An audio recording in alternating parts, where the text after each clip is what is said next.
Let's be real for a second. We all have that one app we kind of make excuses for, right? And for a lot of us, that app is YouTube. We tell ourselves, oh, it's different. It's not like other social media because, we convince ourselves it's actually educational. I mean, it's the perfect excuse, isn't it? It feels so good to say. We frame all those hours of scrolling as learning or personal growth or being productive, all while one recommended video just kind of blurs into the next. But if we really stop and think about it, is it? A whole lot of that so-called educational time is, well, it's not actually that productive, is it? When you look closely, you start to realize most of the time we spend just scrolling through whatever the algorithm throws at us it's wasted time. And just to understand the scale of what we're talking about, listen to this absolutely wild statistic from a TED Talk. For young people, once you take out sleeping, eating, and work, a massive 93% of their remaining free time will be spent staring at a screen. Let that just sink in for a minute. That's a serious reality check. So, okay, you decide you're going to quit. But the usual advice, just block the site, delete the app, it almost never works for YouTube. So let's get into the real reason why that is, and then talk about a much smarter way to handle it. So the whole quitting cold turkey method is just way too extreme. It's super restrictive, and honestly, it ignores the fact that YouTube can be useful, right? Like if you need to learn how to tie a tie or fix a leaky faucet. A much smarter way is to just be intentional about it and focus on killing off the real problem, all that filler content. And this right here is the true enemy, filler content. We're talking about that endless fire hose of videos on your homepage and in the sidebar. They're not that fun, they're not really relaxing, and they are definitely not productive.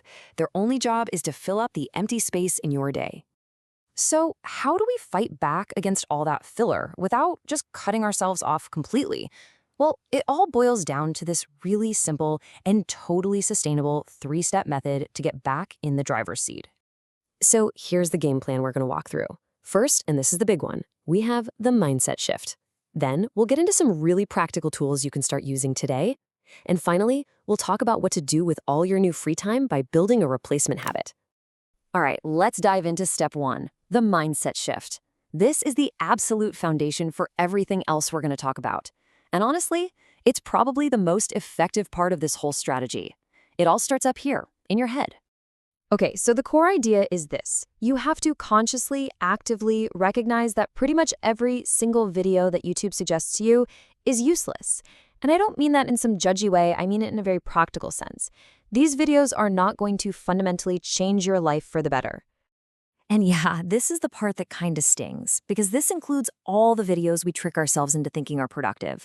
Yes, even those podcast clips, even those so-called educational videos and all that self-development stuff. You watch them, you get that little temporary hit of inspiration, but then you come out the other side the exact same person doing the exact same things. And ultimately, this is the goal. I mean, external blockers and apps are great, but the real freedom, that comes from internal control. It's about being able to look at a thumbnail that the algorithm has perfectly designed to hook you and to just feel nothing, no desire to click. Now that is real power. Okay, now for our second line of defense, because while your mindset is absolutely key, having a few practical and totally non-restrictive tools can make this whole process a lot easier. They just help remove the temptation before it even starts. So for your computer, there's a fantastic free extension called UnTrap for YouTube.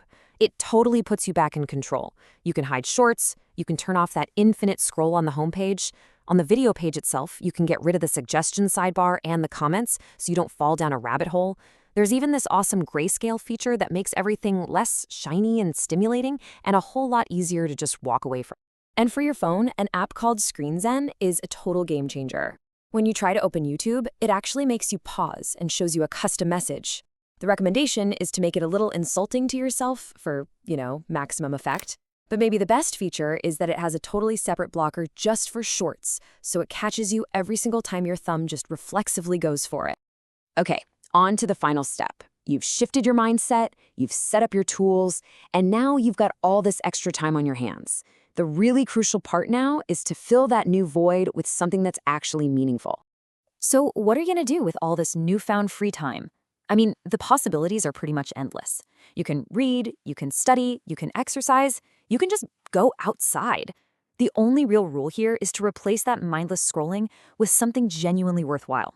and not just, another form of social media. So, as we start to wrap this all up, what's the big idea here? What's the core philosophy? It's not about becoming some kind of digital hermit or saying YouTube is evil. It's about a really fundamental shift in how we choose to engage with it. And this right here is the most important thing to remember. The goal is not to never watch YouTube again. The goal is to be intentional. It's about using it like a tool on your terms. You go there with a specific reason, you find what you need, and then you leave without getting sucked into the algorithm's endless vortex of filler. So that really just leaves us with one final question. When you start to reclaim these hours from mindless scrolling, you're not just losing a bad habit, you're literally getting your life back, piece by piece. So the only real question left is, what are you going to do with it?